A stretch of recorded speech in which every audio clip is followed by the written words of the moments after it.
Hi everyone, it's Cassie, the young teen librarian at East Hampton Library.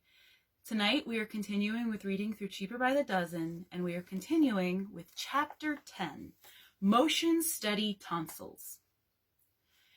Dad thought the best way to deal with sickness in the family was simply to ignore it.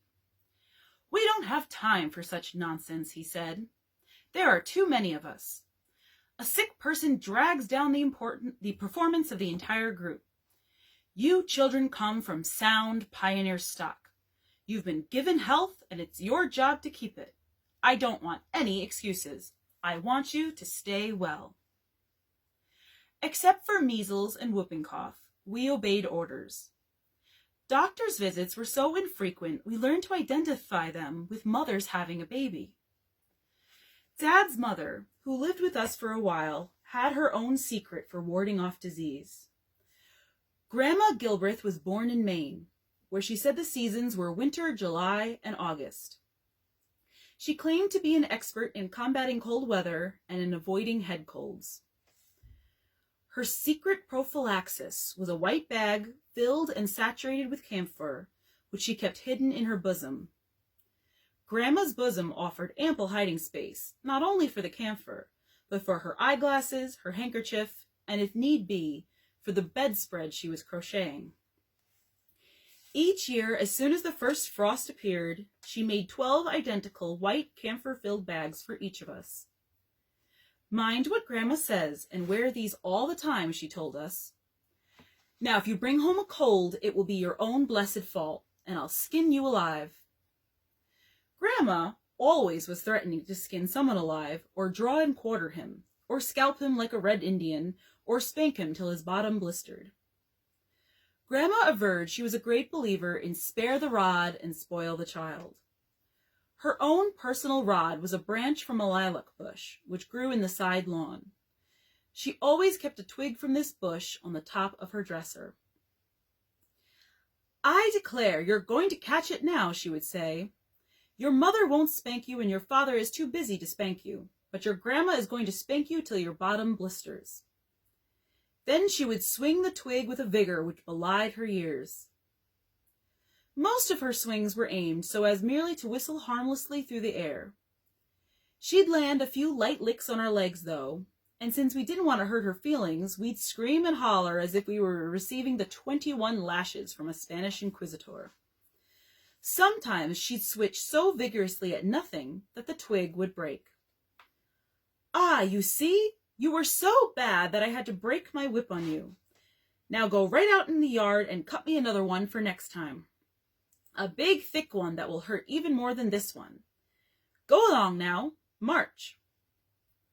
On the infrequent occasions when one of us did become sick enough to stay in bed, Grandma and Dad thought the best treatment was the absent treatment.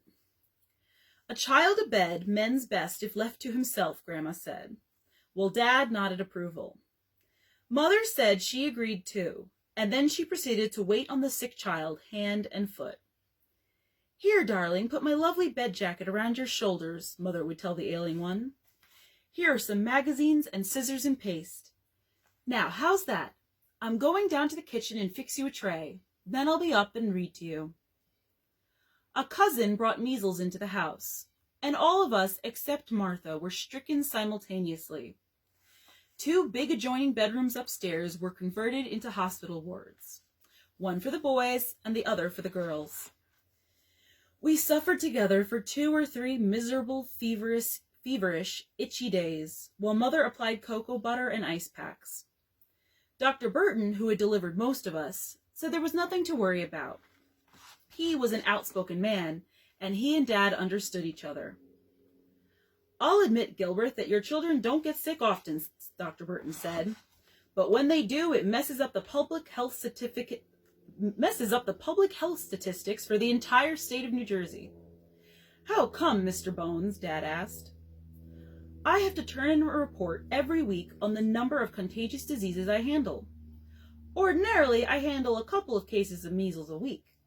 When I report that I had 11 cases in a single day, they're liable to quarantine the whole town of Montclair and close up every school in Essex County."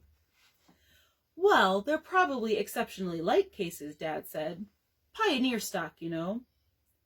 As far as I'm concerned, measles is measles, and they've got the measles. Probably even Pioneers got the measles, Dad said.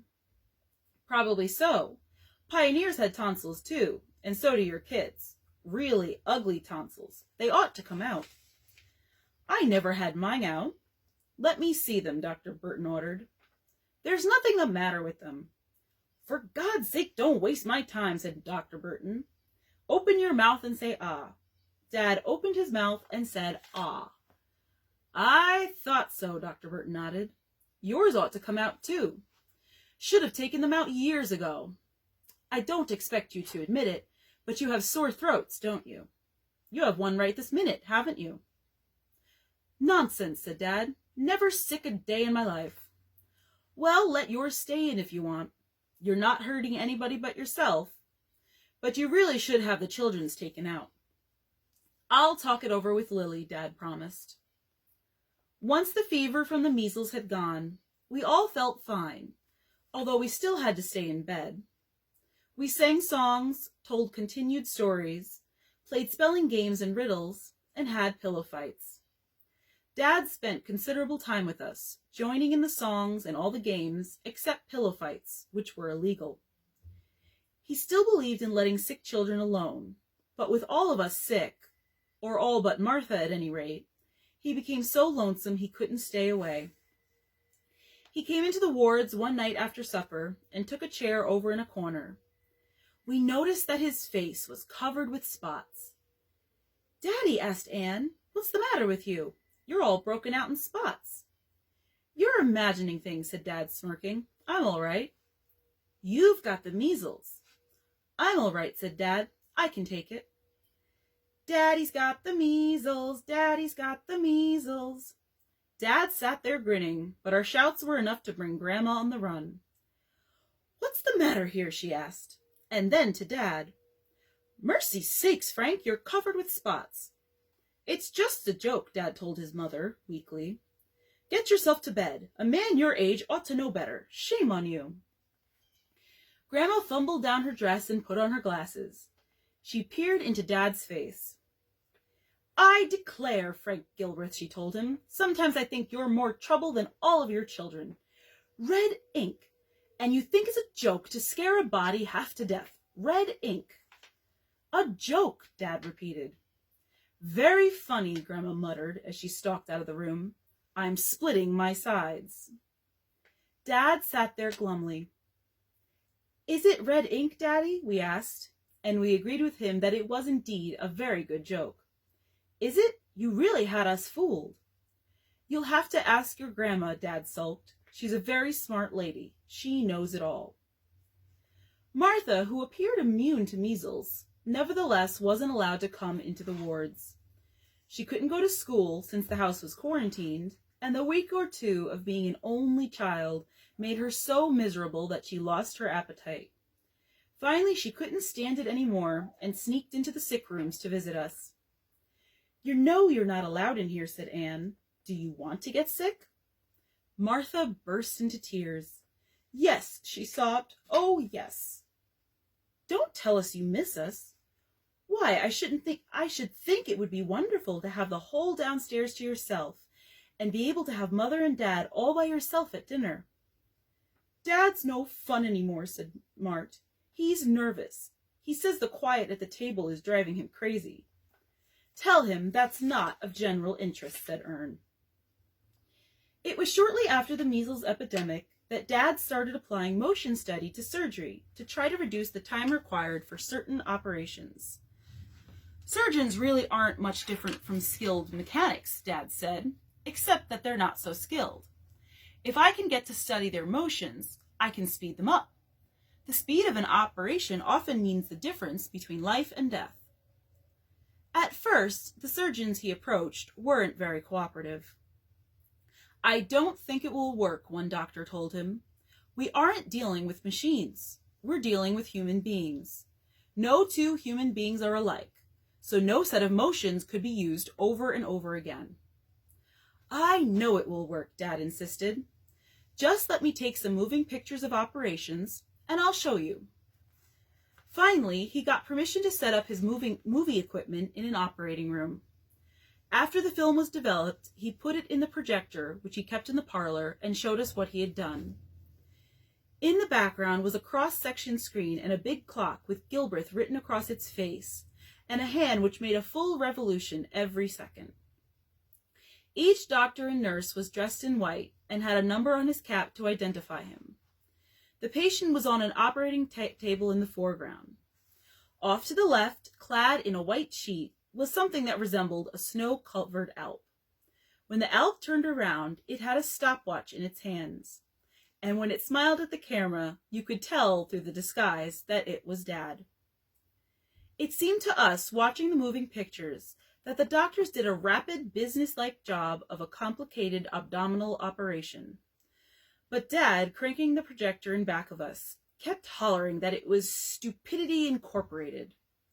Look at that boob, the doctor with number 3 on his cap. Watch what he's going to do now.